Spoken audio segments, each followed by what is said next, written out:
পুলিশের পোশাক পরিবর্তন হইলো, পুলিশের ব্যবহার, পুলিশের আচার আচরণ পরিবর্তন হয়নি।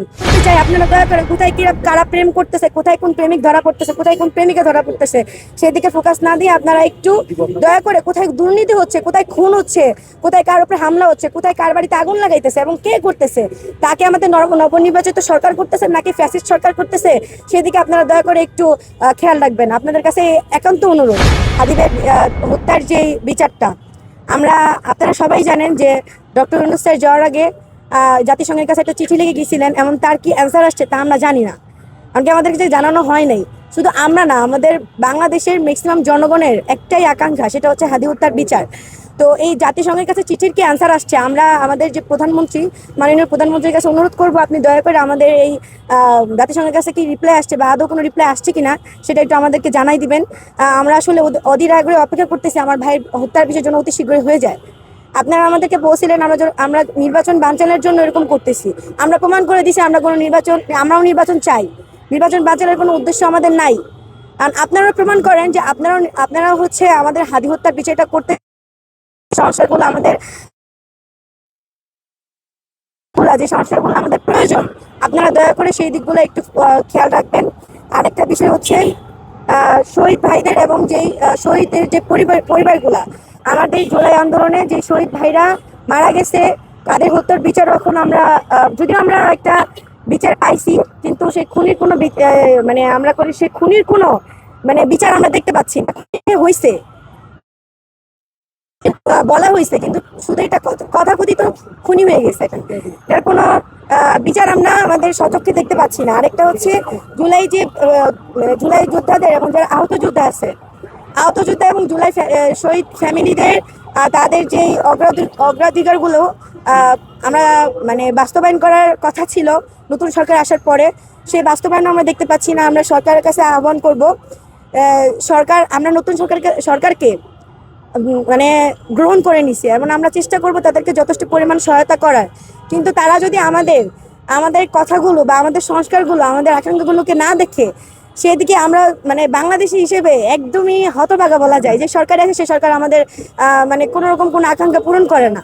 তা আমি আমাদের নতুন যে সরকার, নতুন যে প্রধানমন্ত্রী, সবার কাছে একটা অনুরোধ করব, আপনারা দয়া করে আমাদের যেই মানে সংস্কারগুলো প্রয়োজন, যে অন্তর্বর্তীকালীন সরকার আমরা পাই নাই, আপনারা নির্বাচিত সরকার, এমনকি আমরা অন্তর্বর্তীকালীন কিন্তু সরকার নির্বাচিত ছিল না, আপনারা নির্বাচিত সরকার, আপনাদেরকে জনগণ সিলেক্ট করছে। তো আমরা আশা করব আপনারা হচ্ছে আমাদের যে শহীদ যারা শহীদ হয়েছে তাদের শহীদ ফ্যামিলি এবং জুলাই যোদ্ধাদের যে অগ্রাধিকারগুলো সেগুলো থেকে তাদেরকে বঞ্চিত করবেন না।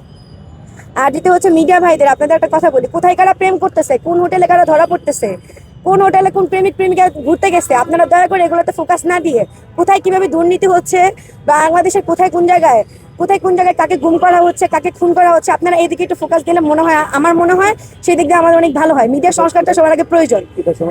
হ্যাঁ, মিডিয়া সংস্কারটা আমাদের খুবই প্রয়োজন। মানে আপনারা যদি কোথায় কোথায় প্রেম হচ্ছে, কোথায় কোথায় মানে কে উন্নতি করতেছে, কোন নায়ক নায়িকা কোন জায়গায় যাচ্ছে, কোন নায়ক নায়িকা কোন দেশে থেকে কোন দেশে যাচ্ছে, এদিকে ফোকাস না দিয়ে আপনারা কোথায় দুর্নীতি হচ্ছে, কোথায় কোন জায়গায় খুন হচ্ছে, আপনারা যদি এগুলা বিষয়ে ফোকাস দেন, মনে হয় আমাদের দেশে থেকে যে মিডিয়ার ব্যাপারে যে একটা খারাপ ধারণা আছে জনগণের বা আমাদের, সেটা চলে যাবে।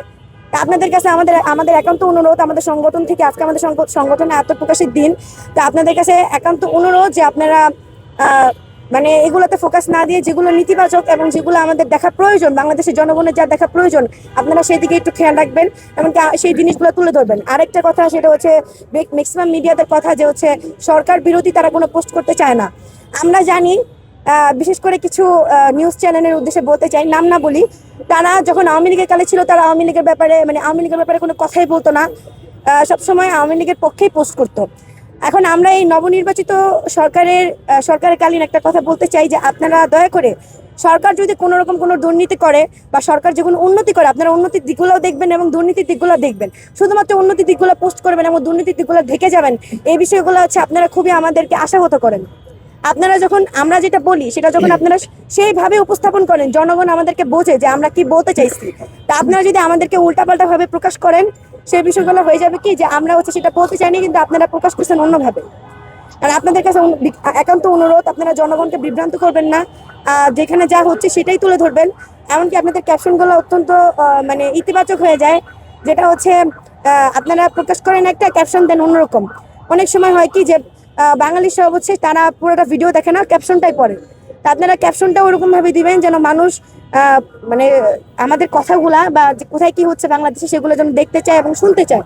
এমন কোনো ক্যাপশন দিবেন না যেন বাংলাদেশের মানুষ ক্যাপশন থেকে বুঝে যায় যে এটা কিরকম ভিডিও হতে যাচ্ছে।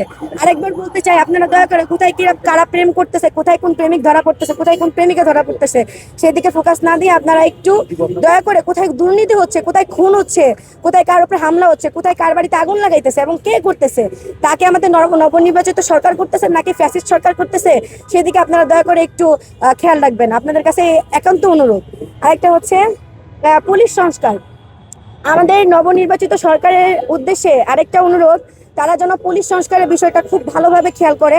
কারণ অন্তর্বর্তীকালীন সরকারেও আমাদের একটা জিনিস খেয়াল করেছি, যখন অন্তর্বর্তীকালীন সরকার ছিল তখন তাদের কাছে আমরা অনেক অনুরোধ করেও পুলিশ সংস্কারের বিষয়টা দেখি নাই। পুলিশের পোশাক পরিবর্তন হইলো, পুলিশের ব্যবহার, পুলিশের আচার আচরণ পরিবর্তন হয়নি। আপনারা তা দেখতে পাচ্ছেন যে ইন্টারিম সরকার থাকাকালীনও তারা যা ফ্যাসিস্ট আমলের মতো ফ্যাসিস্ট সরকার থাকাকালীন যে এরকম আচরণ করতো পুলিশ, সেরকম আচরণ ইন্টারিম সরকার থাকাকালীনও হইতেছে। এখন এই সরকার, নবনির্বাচিত সরকারের কালীন আমাদের পুলিশের কিরকম কথাবার্তা হবে, পুলিশের কিরকম আচার আচরণ হবে, তা নির্ধারণ হবে হচ্ছে আমাদের নবনির্বাচিত সরকারের সংস্কারের উপর দিয়ে। তারা যদি এই পুলিশ সংস্কারের বিষয়টা একটু মানে কঠোরভাবে দেখে, আমি আশা করব পুলিশ সংস্কারের যে বিষয়টা সেটা আমরা অন্তর্বর্তীকালীন সরকারও পাই নাই, এবার আমরা তা পাবো। আমরা এই সরকারের কাছে সেই আহ্বান জানাচ্ছি, আপনারা দয়া করে পুলিশ সংস্কারের বিষয়টা দেখবেন। আর এটা হচ্ছে খাদ্যদ্রব্য বিষয়টা। আপনারা দেখতে পাচ্ছেন যে অন্যান্য দেশে রমজান আসে রোজা পালনের জন্য, বাংলাদেশে রমজান আসে ব্যবসায়ীদের জন্য।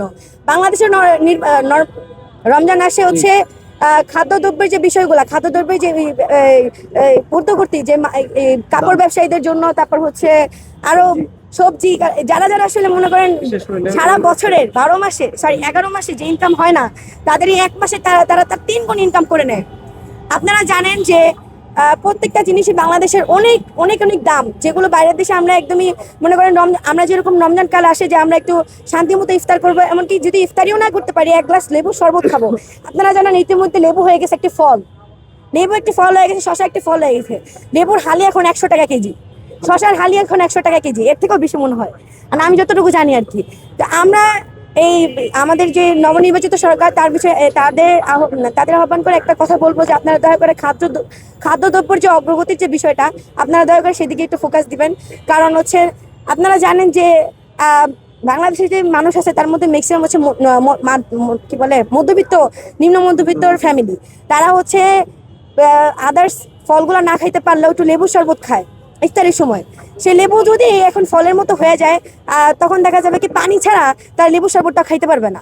তো এই যে লেবু একটা ফল, তারপর লেবু আসলে সংসদে শপথ করছে আপনাদের সাথে, সে হচ্ছে 100 টাকা হালির নিচে আসবে না।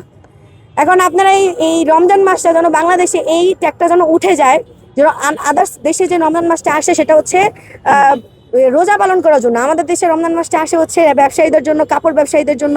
তাদের যে একটা মানে দাম শুনে মনে হয় কি যে মানে কি বলবো, যে মনে হয় যে বাংলাদেশ এই ঢাকার যে মানে আমি যেটা দেখতেছি রিসেন্ট হচ্ছে কাপড়ের যে দাম, বাকি 11 মাসে এত দাম হয় না, এই রমজান মাসে যে দামটা হয়।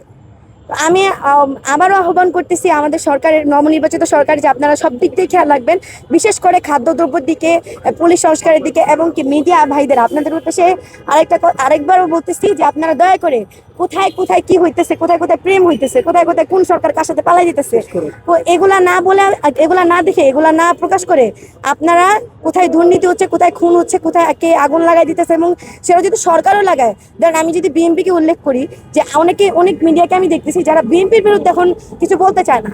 আপনাদের ভয়টা কিসের যে আপনাদেরকে এসে বিএনপি করবে? আপনারা সেটাও প্রকাশ করবেন যে বিএনপি আমাকে হুমকি ধামকি দিচ্ছে, আপনারা সেটাও প্রকাশ করবেন। আপনাদের যদি কেউ মানে সঠিক নিউজ প্রকাশের জন্য কেউ হুমকি দেয়, আপনারা সেটা প্রকাশ করবেন যে আমরা একটা সঠিক নিউজ প্রকাশ করতে যাচ্ছি, এবং কি সেটার জন্য আমাকে হুমকি ধামকি দিতে হচ্ছে। এটা যদি আপনারা আমাদেরকে জানান, আমরা আপনাদেরকে সহায়তা করার চেষ্টা করবো। তা আমি হচ্ছে এই এই বিষয়গুলো আপনাদেরকে যেহেতু আজকে আত্মপ্রকাশের দিন, আর কোনো বিষয় কথা না বলি। আপনাদেরকে অনেক ধন্যবাদ। বাকিটা আমাদের জাতীয় জাতীয় বিপ্লবী মঞ্চের সদস্য সচিব আয়েশ ভাই কথা বলবে। আপনাদের কাছে আজকে এই কথা বলে আমি বিদায় নিচ্ছি। আপনাদের কাছে আবার আহ্বান জানাই ভাই, আপনারা দয়া করে প্রশ্ন আমরা শেষে